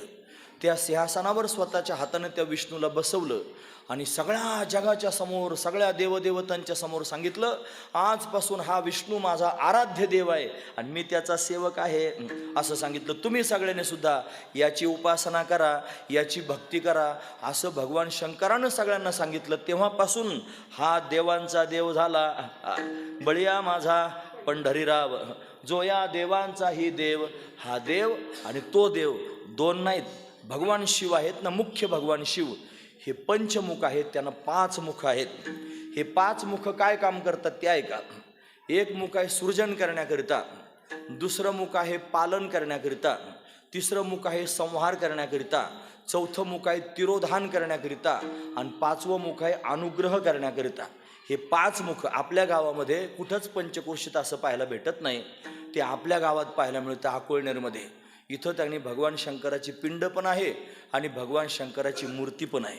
खरं तर मूर्ती मंदिरात ठेवली जात नाही. भगवान शंकराला शाप आहे की तुझी कोणी पूजा करणार नाही, दक्षानं दिलेला शाप आहे. पण कदाचित इथं पंचमुख असणारे भगवान शिव आहेत म्हणून तिथं शंकराचा काही संबंध नाही. ही जी मूर्ती दिसते ती शंकर म्हणून पाहायची नाही. ही मूर्ती पाहताना शिवस्वरूपानं पाहायची. ते सदाशिव आहे. सदाशिवाला 5 मुखं असतात. त्याच्या 5 मुखाचे 5 नावं असतात. अघोर, सद्योजात, ईशान असे त्यांची नावं असतात. असे बाकीचे 2 माझे पाठ नाहीत, पण असे 5 नावं अशा पद्धतीने भगवान शंकराच्या 5 मुखांचे असतात. बऱ्याच वेळेला आपण भगवान शंकराचं दर्शन घेण्याकरिता आतमध्ये गेलो की जाताना आधी नंदीला नमस्कार करतो, मग आतमध्ये जातो, वरती गणपती बाप्पा असतात त्यांना नमस्कार करतो, मग अशी 5 वेळेला टाळी वाजवतो. असा नियम आहे, 5 वेळेला टाळी वाजवावी. ही 5 वेळेला टाळी का वाजवावी? त्याचं कारण त्यांना 5 तोंड आहेत म्हणून त्यांना 5 वेळेला टाळी वाजवून जागं करायचं. नंतर असला आवाज करतात. त्याचं कारण काय? ते दक्षाचं मस्तक उडवलं होतं आणि त्याच्यावर बोकडाचं मस्तक बसवलं होतं आणि म्हणून तो दक्ष त्यांनी बोकडाच्या तोंडानं स्तुती करायला लागला, असला आवाज यायला लागला. भगवान शंकर खुश झाले म्हणून त्याला हर्षित करण्याकरिता अशा पद्धतीने आवाज करायचा असतो. मला बाकीचं सांगायचं नाही, मला एवढंच सांगायचं की 5 मुख जे आहेत ते सदाशिवाला आहेत. ते शिवस्वरूप आहे आणि ते मूल प्रकृतीसहित आहे. जगदंबा पण त्यांच्या शेजारी बसलेली आहे. म्हणून असं त्यांनी महाराज वैभव कुठंच पाहायला भेटत नाही. अतिशय सुंदर असणारं हे स्थान आहे. म्हणून त्याच सदाशिवाने खेळ खेळण्याकरिता मी भक्त तू देवायसे करी या भूमिकेत जाण्याकरिता त्या भगवान विष्णूला आणि आराध्य देव म्हणून समोर बसवलं. ते स्वतः त्याचे भक्त झाले आणि भक्ती करू लागले आणि आपल्या सगळ्यांना भक्तीचा अशा पद्धतीने प्रघात घालून दिला. म्हणून त्यांनी याची भक्ती करायला सांगितलेली आहे. पण ही जुनाट असणारी सच्चिदानंद घनाची खान आणि अशा पद्धतीने सापडली. वेदशास्त्रांनी पुराणांनी तिला लुटण्याचा प्रयत्न केला, पण संत महापुनी सिद्ध साधक संपन्न या सगळ्या लोकांनी ती जतन करून ठेवली आणि आपल्या सगळ्यांच्या समोर ती प्रत्यक्ष पाहायला मिळाली. म्हणजे इथपर्यंत ठीक आहे, आता तुमचं सगळं आम्हाला कळालं. हे का बरं? भगवान शंकराचे 5 तोंड आहेत आपल्याला कळालं. 5 कामाकरिता त्याला मुरुड म्हणतात, भगवतीला मुरडानी असं म्हणतात, त्याला भव म्हणतात, भगवतीला भवानी असं म्हणतात, त्याला शिव म्हणतात, भगवतीला शिवानी असं म्हणतात. असं त्यांनी महाराज अनेक नावं त्यांना प्रत्यक्ष पाहायला मिळतात. त्याचं वर्णन ज्ञानोबरांनी अमृतानुभवाच्या पहिल्या प्रकरणामध्ये केलं. त्याला शिवशक्ती समावेशन असं म्हणतात. त्या शिवशक्ती समावेशनामध्ये ICEA निरुपाधिके जगाचे जे जनिके ती वंदिली म्या मुळके देवो देवी तेच हे देवानी देवी आहेत. हा त्यातला भाव आहे. ज्ञानोबरांनी पण त्याचं वर्णन करून सांगितलेलं आहे.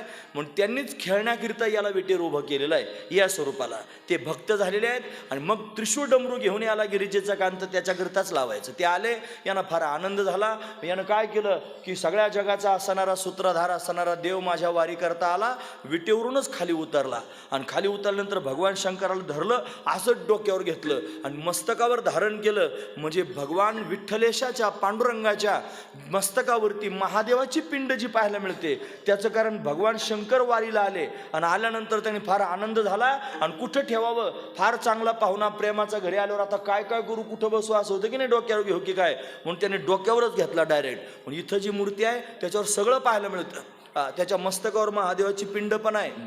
सगळे सालंकृत असणारी मूर्ती आहे. फक्त खंत एका गोष्टीची की त्याचे पाय थोडे झिजलेले आहेत. आईसाहेबांचे पण पाय थोडे झिजलेले आहेत. मी त्यांना विनंती केली सरांना की सगळ्या गावकऱ्यांनी पण ऐका, त्याचा वज्रलेप करायला हवा. जर वज्रलेप केला नाही तर कालांतरानं अजून क्षीण होत होत त्यांनी महाराज त्याचा घोटाळा होण्याची दाट शक्यता आहे. म्हणून सगळ्यांनी मनावर घ्या वज्रलेप करणारी माणसं आम्हाला माहिती आहेत, तुम्ही विचारलं तर आम्ही नक्की त्यांचा पत्ता तुम्हाला देऊ. त्या वज्रलेप करण्याकरिता त्याचं तेज काढून घ्यावं लागतं, एका घाटात साठवावं लागतं. नंतर पुन्हा त्यांनी वज्रलेप झाल्यानंतर तेच तेज प्राणप्रतिष्ठा करून त्याच्यामध्ये ओतावं लागतं. असा मोठा कार्यक्रम करावा लागतो. 2 वेळेला तो कार्यक्रम होत असतो, असा त्याचा नियम आहे. पण तो जर तुम्ही केलात तर त्यांनी फार अजून सुंदर, एवढं सुंदर चित्र तयार केलंय. इथं मी पाठाला येत होतो स्वामींकडं, संस्कृत शिकायला येत होतो. मला लघु शिकायचं होतं संस्कृत. आणि इथं वर खोली होती एक, त्या खोलीत स्वामी राहत होते काही दिवस. या इथं बसायचो मी त्यांची वाट पाहत. पण अशा पद्धतीने इथं त्यावेळेला काहीच नव्हतं हे असं. आता फार सुंदर झालेलं आहे. ते तुळशी वृंदावन एवढं खाली गेलंय ना, याचा अर्थ खालून एवढं वर आलेलं आहे की नाही. असा खड्डा होता खाली, हे सगळं भरून काढलं. फार सुंदर त्यांनी केलेलं आहे, आखीव रेखीव झालेलं आहे. हे सगळं जर इतकं सुंदर त्यांनी दरबार तयार झालेला आहे. हे जसा दरबार सुंदर झाला तसा ज्याचा दरबार आहे तो सुद्धा आणि सुंदर असावा याच्याकरिता मनावर घ्या. आणि खरोखर वज्रलेप अशा पद्धतीने करा, असू द्या. म्हणून ही त्यांनी जुनाट असणारी खाण आहे. अनेकांनी लुटण्याचा प्रयत्न केला पण संपली नाही. सिद्ध महामुनी साधक संपन्न यांनी जपून ठेवलेली आहे. कशी काय कळाली असेल सगळ्यात आधी कोणाला, असा प्रश्न जर त्यांनी महाराज कोणी विचारला तर त्याचं उत्तर आहे पायाळालाच कळतं महाराज. ते जमिनीतलं धन ही त्यांनी खाण आहे ना, ती पायाळाला कळत असते. कोण पायाळ तुम्हाला सापडला आणि त्यानं ही विटेवर उभी राहिलेली खून दाखवली, महाराज त्याचा पत्ता सांगतात.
पायाळा असणाऱ्या पुंडलिकाला ठाऊक झालं. त्यानं जगा पुंडलिके दाखवले, पुंडलिकानं अशा पद्धतीने जगाला दाखवलं. आणि म्हणून पुंडलिकाकरिता प्रगट झाला. एकाच्या काही वाडे उगवी बहुतांचे कोडे, त्याच्याकरिता आला. तिथं त्यांनी उभा राहिला. कसा उभा राहिला, का उभा राहिला सगळ्यांना माहिती आहे. पुंडलिक मातृपितृ भक्त होते. आधी मातृपितृ भक्ती करत होते. नंतर विवाह झाला. मग आईवडिलांचं प्रेम थोडं कमी झालं, असं होत असतं कालांतराने. आणि मग नंतर त्यांनी महाराज मायबापाचं महत्त्व कळालं. मग त्यांची सेवा करू लागले. त्यांना डोळे त्यांनी नव्हते, म्हणून त्यांचे डोळे नीट करण्याकरिता वैद्यराज शोधत होते. भगवान वैद्यराज होऊन आला रुक्मिणीला शोधण्याकरिता. ते औषध दिलं, डोळ्यात घातलं. सूर्योदयापर्यंत त्यांनी औषध डोळ्यातून बाहेर येता कामा नये असं सांगितलं. मग मस्तक मांडीवर घेऊन बसले मायबापाचं. भगवान परीक्षा घेण्याकरिता आला. भुंगा आला, भुंगा चावला, तो आरपार निघून गेला. रक्ताची धार लागली तरी पुंडलिकाने हालचाल केली नाही. भगवान प्रसन्न झाले. काय पुंडलिका, मी तुला भेटायला आलो म्हणले, तू कोणी असशील तरी मला तुझ्याशी काय कर्तव्य नाही. सूर्योदय होईपर्यंत थांब. म्हणे कुठं थांबू. एक वीट भिरकावली, त्या विटेवरती उभा राहिला. मग सूर्योदय झाल्यानंतर पुंडलिक महाराजांच्या मायबापाचे डोळे चांगले झाले. भगवंताच्या समोर गेले, पाया पडू लागले. देवा चुकलो, तुला उभं केलं. भगवान म्हणले मी प्रसन्न आहे, तुला काय पाहिजे सांग. म्हणे काय नाही, जर खरंच प्रसन्न असेल तर एकच मला वरदान दे. मूढ पापी जैसे तैसे उतरी का सेलावूनिया. मग भगवंतानं वरदान दिलं. पुंडलिका दिलावर करुणा कर विठ्ठले. करुणा कर असणाऱ्या विठ्ठलानं पुंडलिकाला वरदान दिलं. हे पुंडलिका, तुझ्या शब्दाकरिता असाच विटेवरती उभा राहीन आणि जेवढे मूढ येतील, पापी येतील, जसे असतील तसे असतील, सगळ्यांचा स्वीकार करेल आणि सगळ्यांचा उद्धार करेल. म्हणून तेव्हापासून हा परमात्मा विटेवरती अशा पद्धतीने उभा आहे आणि सर्वांचा उद्धार करतोय. मग सगळेच आले त्याला लुटण्याकरिता. वेदशास्त्र पुराणाने लुटलं. सनकादिकांपासून तर निळोबरायांपर्यंत, महेपती महाराजांपर्यंत सगळ्या संतांनी अशा पद्धतीने त्याला लुटून अशा पद्धतीने सांभाळून जगाच्या समोर त्यांनी ठेवलं. पुंडलिकानं सगळ्यात आधी जगाच्या समोर प्रगट केलं. म्हणे तुम्ही एवढं सांगता गोष्ट खरी आहे, पण तुम्हाला काय माहिती. म्हणे मी सुद्धा लुटायला गेलो होतो.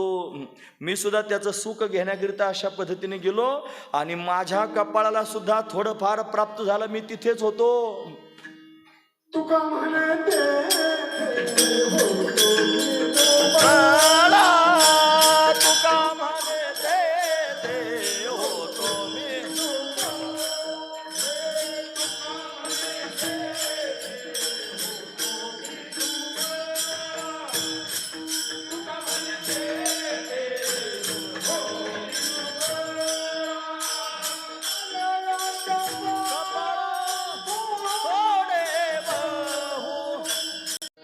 तुका म्हणे तेथे होतो मी दुबळा आले या कपाळा थोडे बहु. त्या लुटणाऱ्या लोकांच्या यादीत मी पण होतो म्हणले आणि मला सुद्धा प्राप्त झालं. पण 2 शब्द वापरले बघा ना. आधी म्हणले दुबळा. दुबळा म्हणण्याचं तात्पर्य ते एवढं मोठं होतं आणि घेण्याकरिता मी अपूर्ण होतो म्हणून दुबळा म्हणले. आणि मग थोडे बहु आले म्हणतात म्हणजे माझी क्षमता जेवढी आहे तेवढंच मला प्राप्त झालं हे म्हणण्याचं तात्पर्य आहे. त्याला लुटणं, त्याला भोगणं म्हणजे नेमकं काय हो, असं जर कोणी म्हणत असेल तर त्या परमात्म्याला नखशिखांत डोळे भरून पाहणं आणि पाहून त्याला हृदयामध्ये साठवणं हेच खऱ्या अर्थानं त्याला लुटणं आहे. साधू संतांनी असंच लुटलं महाराज. हे समचरण सरोजम सांद्र नीलांबुदाभम जघन निहित पानिम मंडनम मंडनानाम तरुण तुलसीमाला कंधरम कंजनेत्रम हृदय सदय धवलहासम विठ्ठलम चिंतयामे. सुंदर आहे भगवान. त्याला पाहण्याकरिता हे संत मायबाप जातात, त्याला लुटतात. तो सावळा सुकुमार आहे. त्याचे चरण कर्दळच्या गाभ्या समान कोमल आहेत. तो समान चरण ठेवून विटेवरती उभा आहे. त्याच्या पायाची नख स्फटिकासारखे दैदिप्यमान आहेत. त्याच्या पायामध्ये सुंदर असणारे नुपुरं म्हणजे पैंजण घातलेले आहेत. त्याचा नाद गगनाला भिडतो आहे. त्यानं पिवळा पितांबर परिधान केलेला आहे. त्याची कंबर सिंहासारखी लवचिक आहे. त्याचं उदर त्रिवलीनं युक्त आहे. त्याची नाभी अतिशय सखोल आहे. त्याचं वक्षस्थल म्हणजे छाती विस्तीर्ण आहे. त्याच्या छातीवर ब्राह्मणानं मारलेल्या पायाचा ठसा श्रीवत्सलांछन शोभून दिसत आहे. त्यानं 2 हात कमरेवर ठेवलेले आहेत. एका हातामध्ये शंख, एका हातामध्ये पद्म धारण केलेलं आहे. त्यानं खांद्यावर शेला घेतलेला आहे. त्याच्या गळ्यामध्ये तुलसी माला, कमलपुष्पांच्या माला, वैजयंती माला शोभून दिसत आहेत. त्याचा कंठ शंखासारखा सुंदर आहे. त्या कंठात त्यानं कौस्तुभमणी धारण केलेला आहे. त्याच्या मनगटात मनगटे आहेत. दंडामध्ये बाजूबंद आहेत. त्याच्या मुखकमलाची आभा काही आगळी वेगळीच आहे. त्याची हनवटी अतिशय मोहक आहे. त्याची कपोल म्हणजे गाल अतिशय दिव्य आहेत. त्याची नासिका म्हणजे नाक सरळ आहे. त्याच्या भुवया धनुष्याकृती आहेत. त्याचे डोळे कमला समान आनंददायक आहेत. त्याचं उंच असणारं कपाळ आहे. त्याच्यावर त्यानं मलयागिरी चंदन लावलेलं आहे. त्याच्यावर केशराची उटी दिलेली आहे. त्याच्या आवडीचा बुक्का त्यानं कपाळावर लावलेला आहे. त्याच्या मस्तकावर सोनेरी रंगाचे कुरळे केस आहेत. त्यानं महादेवाला मस्तकावर धारण केलेलं आहे. त्याच्यावर मोर मुकुट धारण केलेला आहे. त्याचे कान अतिशय सुंदर आहेत, जे सगळ्यांच्या भावना जाणून घेण्याकरिता आसावलेले आहेत. त्याच्या कानामध्ये मकराकार कुंडले आहेत. त्याचे ओठ कुंदर फुलासारखे लाल आहेत. त्याचे दात रत्नांची ओळी ठेवल्यासारखे सुंदर आहेत. समान चरण विटेवर ठेवून 2 हात कमरेवर ठेवून समान दृष्टीनं सर्व भक्तांकडे पाहत तो जगाचा मालक विटेवरती उभा आहे आणि सर्वांना आपल्याकडे वेधून घेतो आहे. असा असणारा तो भगवान चित्तामध्ये त्यांनी साठवायचा आणि त्याचं दिव्य असणारं सुख प्राप्त करून घ्यायचं. रात्रंदिवस असंच त्याचं चिंतन करीत राहायचं आणि हेच त्या परमात्म्याला लुटणं आहे महाराज. पण अशाच पद्धतीनं साधू संतांनी लुटलं. ते म्हणले सुंदर ते ध्यान उभे विटेवरी करकटावरी ठेवून या तुळशी हारगळा कासे पितांबर आवडे निरंतर हेची ध्यान मकर कुंडले तळपती श्रवणी कंठी कौस्तुभमणी विराजित तुका म्हणे माझे हेची सर्व सुख आणि पाहिन श्रीमुख आवडीने. अशा पद्धतीने आवडीनं भगवंताला पाहणं आणि हेच खऱ्या अर्थानं भगवंताला लुटणं आहे. असं अनेकांनी वेदशास्त्र पुराणांनी लुटलं. सिद्ध महापुरुषांनी त्याला जपलं. पुंडलिकासारख्याने जगाच्या समोर प्रगट केलं आणि मी सुद्धा त्याला प्राप्त करण्याकरिता गेलो आणि माझ्याही कपाळानं मला ते प्राप्त झालं. तुकोबराय वर्णन करून सांगतात. असं भगवंताचं चिंतन करण्याकरिताच हा सोहळा आहे आणि आपण जर चिंतन केलं असेल तर परमात्मा आपल्याला दिसला असेल. असंच त्याला पाहत राहावं. हाच त्यातला दिव्य भाव आहे. असू द्या बोलण्यासाठी बघण्यासारखं भरपूर आहे. निर्धारित वेळ होऊन 5-10 मिनटं वरती झालेले आहेत. आता जास्त लांब म्हणणं योग्य नाही. देव पाहायचा होताना पाहिलं ना सगळ्यांनी. ज्यांनी माझ्या शब्दांबरोबर प्रवास केला असेल त्याला दिसला असेल, ज्याला पुढची घाई असेल त्याचं मला माहीत नाही काही. म्हणून ज्यांनी पाहिलं असेल ते भाग्यवान आहेत. असंच बघा आणि त्याला हृदयामध्ये साठवा, त्याची गरज आहे. फार सुंदर आहे महाराज. हे राजस सुकुमार मदनाचा पुतळा, हे रविश शिकळा लोपली या कस्तुरी मळवट, चंदनाची उटी रुळे माळकंठी, वैजयंती कस्तुरी मळवट, चंदनाची उटी.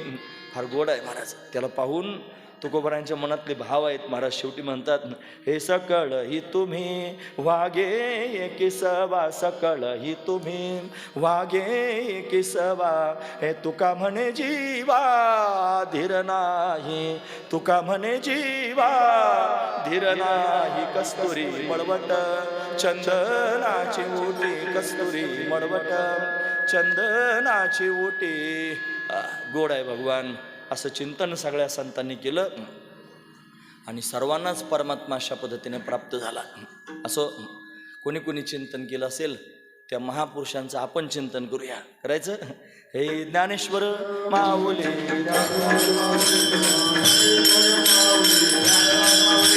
ज्ञानेश्वर माऊली,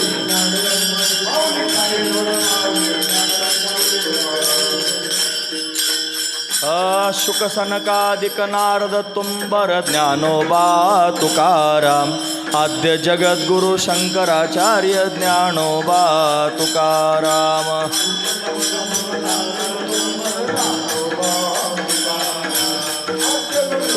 शंकराचार्य ज्ञानोबा.